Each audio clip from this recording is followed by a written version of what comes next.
Hello, ladies and gentlemen, boys and girls, college football fans across the nation and around the world. This is Tim May with the Tim May Show. It's actually a bonus Tim May Show for this week, headed into Ohio State's game against Iowa, because during that game, uh, boy, one of the great Ohio State players of all time, Chris Ward, right tackle on those teams from 74 through 77, four-time letter winner for the Buckeyes, a two-time All-American, three-time, I think, all Big Ten player. Bottom line is this guy was a mountain moving. And he paved the way, helped pave the way, of course, for Archie Griffin's, definitely Archie Griffin's second Heisman Trophy win in 1975. But Chris Ward, long time coming, but has gone into the College Football Hall of Fame. And College Football Hall of Fame is honoring him this week during the festivities in and around the Ohio State hosting Iowa in a key Big Ten matchup.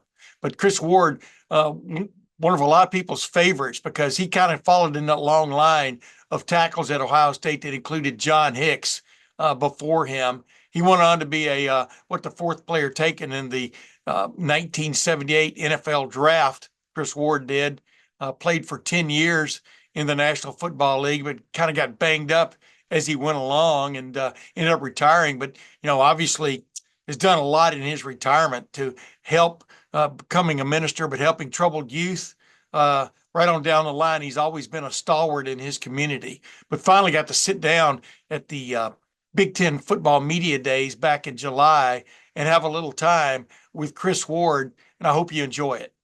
Would hope so. No, I'm just messing with you. What does it mean to you to finally get that recognition? It's really gratifying, and I'm thankful to God that I'm still here.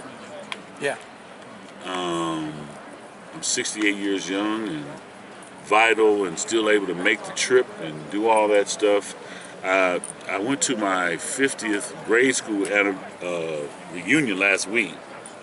Going to my 50th high school reunion next weekend when I leave here. And so it's been a great thing to actually do that. I actually thought I should have been there before then, but yeah, they didn't ask me. They said, Chris, when would you like to go into the Hall of Fame? I was going to say, if I had to name three guys, it'd be you, Orlando Pace, John Hicks, three of the best tackles I've ever seen at Ohio State. I mean, where do you put yourself in that mix? Oh man, don't even do that. I know, that's personal. You want me to tell you? Yeah, I do. I know you do, but I'm not going to. Because if I say I'm number one, then the people say he's so conceited. He's just smitten with himself. Yeah. But I always thought if you didn't think you were the best, you couldn't be the best at anything. Whether it's true or not, it's subjective. Yeah. Right? Yeah. To what you think, you saw, and you heard. So, I think I should have been right up there. I think I should have had the Lombardi Trophy. Mm-hmm. I was in the running for it, and so some things everything happens for a reason. Yeah. Do you feel like you were on, when you look back at that, Chris, that mid-'70s era? Was that about as good as it gets? You understand what I'm saying? That's the greatest from team. A team I really standpoint. believe from a team standpoint, those are the greatest teams Ohio State ever had. Now, the national championship tally did not validate that. Yeah. But we had the Two-time best Heisman winner. offense and defensive line. And if you got that, you can put Joe Schmoe at quarterback and running back. And, we had an offensive line that we dominated on both sides of the ball. We had seasoned veterans. I came in as a sophomore and started, but the guys that I started with, we had either started with or played against on defense. We had about 5 or 6 consensus All-Americans. And that's hard to do. We had some great players. We had a great quarterback. Obviously, Archie, everybody knows Archie. But I'm saying there are other components to that team that I really, another person asked me, so, well, what do you most regret? It's the ones that get away. Mm-hmm.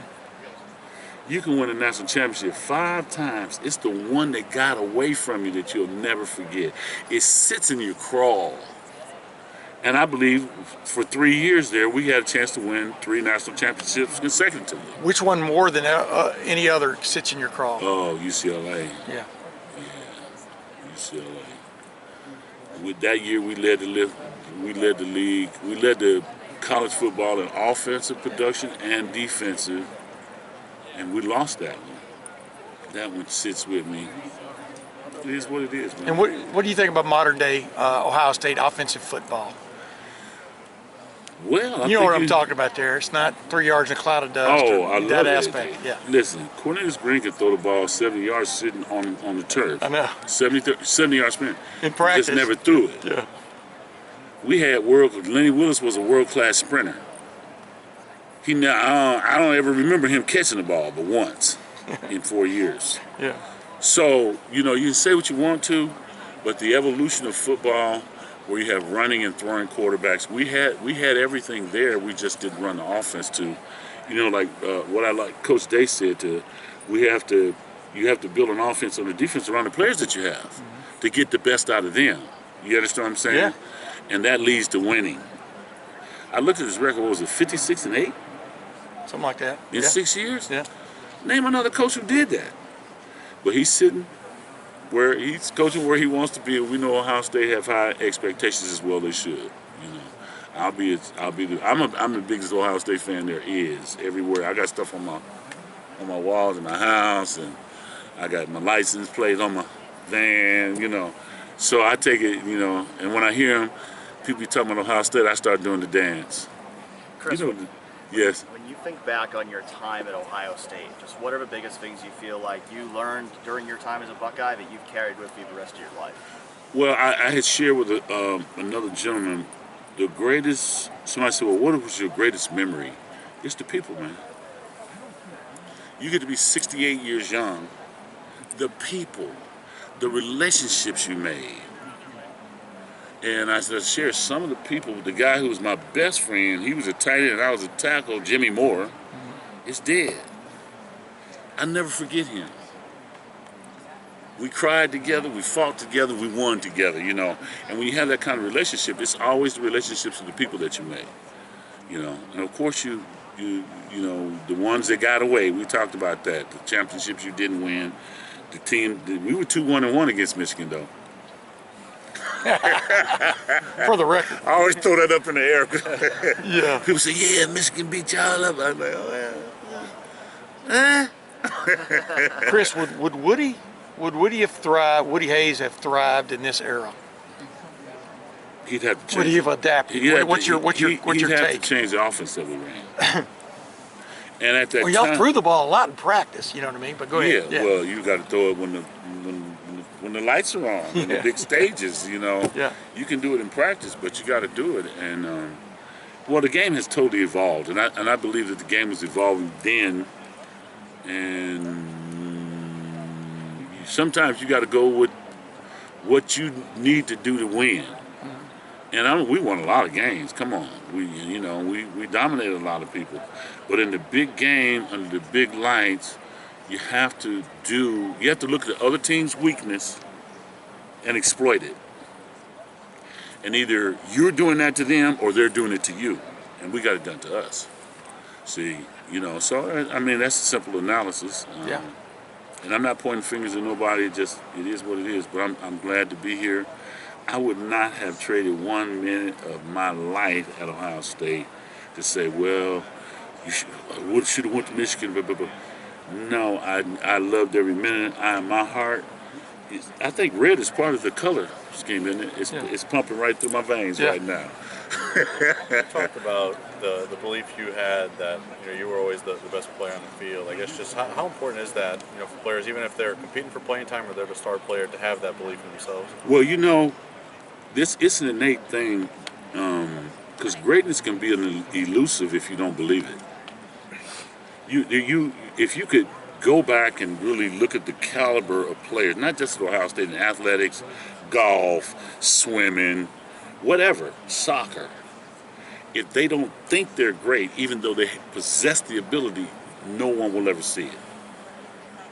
You got to believe in your heart of hearts, I can be the best darn tackle, guard, driving a golf ball, kicking a soccer ball. All the great athletes believe it in their heart. Now, they may not say it, And I remained humble all these years. You know, even when I was at Ohio State, I was humble. I really believed I was great. I believed I was with a great organization, but I wasn't telling people that. But inside, there's an animal that comes alive when you're on the field. Do you understand what I'm saying? When the lights come on, it's like, oh, lights, camera, action, let's go. I ain't got no time to be playing with you. You're going down. Chris, just how personally validating is it for you to now be able to call yourself a college football Hall of Famer? Oh man, it's you know, they had nominated me. I don't know, maybe you guys will know more, 4 or 5 times. I was getting calls for about the last 10 years. Congratulations. I said, for what? You're in the Hall of Fame. I said, I'm already in the Ohio State Hall of Fame. What are you talking about? No, the college. You didn't know you, and I'd look and it was just a nomination. It wasn't elected, and that went on for over 10 years, man. So getting on that, I finally got off that roller coaster. I said, when it happens, it'll happen. I hope I'm still in good health and able to get there and do what's necessary to appreciate it, and it did happen. What was the call like this year when it was not a nomination, but like for real? Like, do you remember what you were doing? I don't think. How did I even find out? I think somebody told me, and then they followed up with a call. And when they were like, I said, man, stop playing. I've been doing that, man. Stop playing that joke. You gone, man. I'm about to hang up. And then it dawned on me. I got online. I said, wow, this is real. Okay, so finally, it's a great honor. It's a great honor for human beings to be recognized for doing something that's extraordinary. And I think, you know, I work with a lot of young ministers and young people. I think you can instill that in them. I think far too many times in our society, parents try to live vicariously through their kids and instead of letting them find their passion and help them do it. That's what my dad did.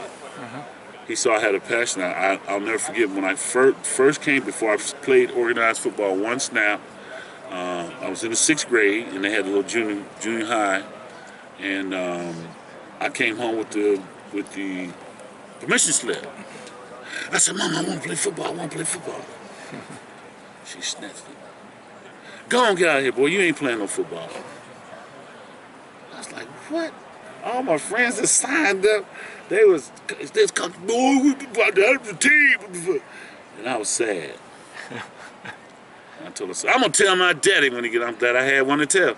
I said, I'm going to tell my daddy. He got home late, but I was up. When I heard his car just, I stumbled out of the bedroom. I said, Daddy, sign this. So he signed it. He didn't even have a conversation with her. And I didn't tell him that she wouldn't sign it, all right? Yeah. The next morning, it was, they was fighting. I was like, oh, Lord. I done started something. He pulled me by the arm. She was in the kitchen. He said, Sarah, come here. Look at this boy. He's 11 years old. Do you see your son? She said, yeah, I see him. I told him he couldn't. He said, honey, you need to be concerned he ain't gonna hurt the other people's children. And that was it, man. We took it and ran with it. Yes, sir. Was the dream then to be an All-American tackle? You know what I mean? When you're 11 years old, or was it to score touchdowns? You know, Cleveland Browns, during my formidable single-digit years, Jim Brown was running through the NFL. Yeah. The Browns was Big Diggly, baby.